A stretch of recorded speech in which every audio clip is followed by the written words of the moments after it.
Alright, what's going on, legends? It's CH from Brews and Vids, proud to welcome you to my video tutorial series on homebrew. In this series, we're going to learn how to brew a delicious brown ale. We're going to cover everything you need to brew beer, including the recipe, the hops, the yeast, the grains, all that stuff we'll be using, as well as what you need to bottle your homebrew. We're going to brew a really good beer and make it as cost-effective as possible. I'm really looking forward to this. I recommend doing this with a friend, maybe not watching the videos, but actually brewing. Alright guys, so first things first, what do we need to homebrew? Well, homebrew is broken up into 3 different categories of needs. Here's what we're going to need to brew our 5-gallon batch of our delicious brown ale. First, we need brew equipment like spoons and kettles and carboys and such. Second, we need the recipe we need, including the grains, hops, yeast, and water. And third, we need different equipment where we need to bottle things like a wing capper, bottles, corn sugar, stuff like that. But this stuff you don't need until about 2 weeks after you brew your beer. So I write all of my necessities up in a Microsoft Word document every time I brew, and it's pretty much just a checklist. And I print this out every time I brew. I have brewed before and thought I had yeast when I didn't, and it screwed up my whole batch. When the yeast was ready to put in, I found out I didn't have it.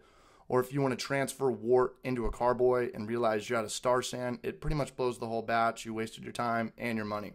I highly recommend writing this stuff down and creating a checkoff list. Make sure everything is checked off too when you decide to brew. Put a recipe together and when you bottle.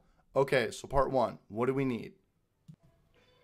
Okay, so you've purchased a starter kit like this here from Brewcraft USA or maybe Northern Brewer. Now keep in mind your kits, what's inside of it might vary.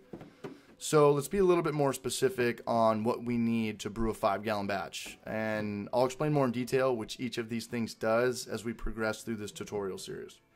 Okay, so a 6-gallon glass carboy. I have mine right here in a carboy carrier. You don't need it. Just be careful when you're moving your carboy around, especially when it's full. It is glass.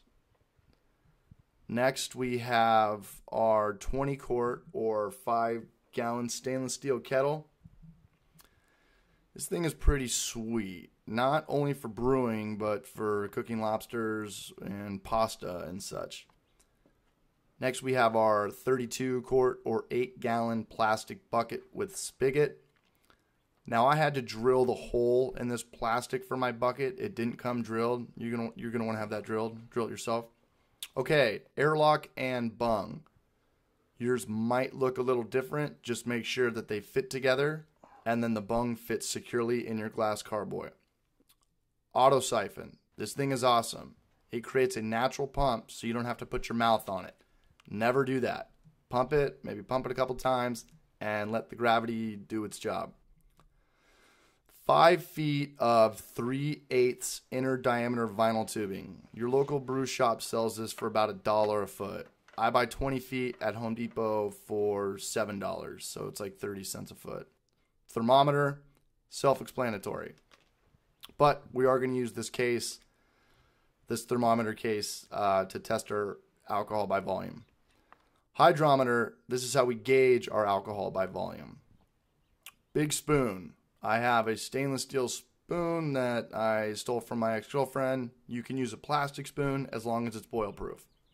Brush. We don't really need this right now, but it's probably in your set. Cleaning a carboy takes some strategy, and this helps out a lot, but to brew the beer, we don't need the brush. Put the brush in our beer. Measuring cup. This is kind of optional. We're definitely going to need it when we bottle, though. Digital scale. I bought this for $13 at Target. This helps us weigh out our hops. OxyClean. Do not buy PBW cleaner. It's too expensive. I got this whole thing of OxyClean for like $10 on sale. PBW may have come with your kit. I know all the local brew shops sell it. But for future reference, OxyClean does the job just as well. Just don't confuse it with bleach. Don't clean your stuff with bleach. Bleach smells funny. Star San, the key to the city. This is an acid-based sanitizer that's food grade. This is by far the most important part of homebrewing. If you don't use this, your brew will get infection. We're going to talk more about cleaning your beer equipment as we go through this in another video in this series, but just make sure you guys have all these things and you can identify what I have in my Microsoft Word document with what they actually look like in my backyard. All right, guys, the recipe, the second list we need to follow. Okay, so here's our grains, hops, yeast, and water. First things first, I would buy I'd buy 3 gallons of spring water, just to play it safe. So I'd probably pause this video right now and write all this stuff down and just bring it to your local brew store and have them put it together for you. So here's our grains. We need 5 pounds of extract, which is in this blue little Tupperware thing, this plastic container right here on the right. Pilsner extract is pretty generic. Your brew store will have this. Okay, so now we need 0.6 pounds of special roast, 0.5 pounds of chocolate malt, and 0.3 pounds of chocolate wheat malt. I probably should have put that in ounces, but we'll make do. Okay, so make sure the employees at the brew store run your grain through the mill. Granted, it's only what? Less than a pound? About a pound of grain. The other grain is going to be the 5 gallon or 5 pound extract. The grains will break up. The mill will break up the grains, exposing more sugar. We need to convert that sugar into alcohol. So don't forget to do this. And it should be free. They shouldn't charge you to run it through the mill. They should have a mill out back. Here's our hops. You can't buy the same exact amount. So they'll probably sell you 2-ounce bags for like $6. It's $3 an ounce-ish. The more you brew, the more experience you'll have. And the first thing you'll probably start doing is buying your hops by the pound. Here is a pound I have of Nelson. You get it for about 25 bucks. So it's about $1.50 an ounce if you buy by the pound.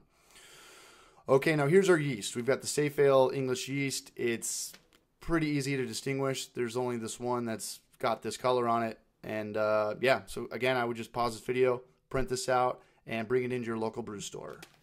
And last but not least, make sure that you get this little muslin bag, which we're going to put our grains in.